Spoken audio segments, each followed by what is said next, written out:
Now, your first alert forecast with meteorologist Corey Thompson.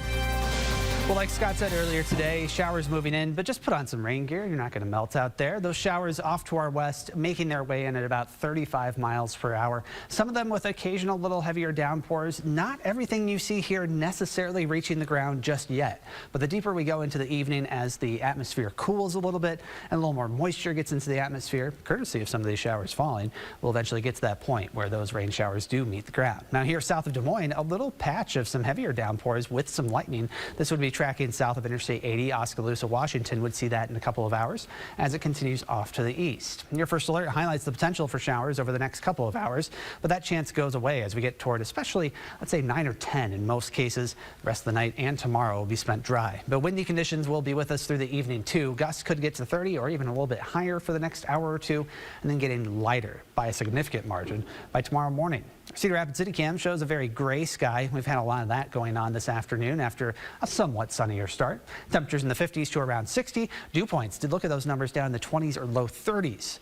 That spread between those two numbers, between temperature and dew point, shows that our atmosphere is pretty dry. We got to get those numbers a little closer together before we start to see that rain fall in any sort of substantial way. But we will. We'll see some of those showers by this evening, 6 or 7 o'clock, moving through the Cedar Rapids, Iowa City area, and then spreading to the east and moving out. It takes the cloud cover with it too, and so we are expecting clearer skies for the start of your Saturday, and most of your Saturday involves quite a bit of sunshine until the afternoon and the evening. That's when clouds will make a return. That's ahead of our next storm system that brings us more shower chances as we look ahead toward the end of the weekend.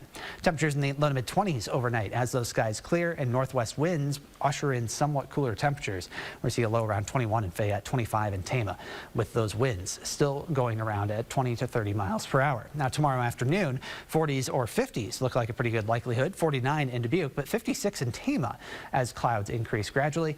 Those southeast winds between 10 to 20 may take a little bit off of that warmth. With those numbers in the 40s and 50s, it's still pretty marginal in terms of how we'll feel. Now, later Saturday night is when we see that chance for showers increase. Clouds will be widespread for most of it. After about 4 or 5, that's when it moves in and lasts through the morning hours and through at least parts of the day on Sunday.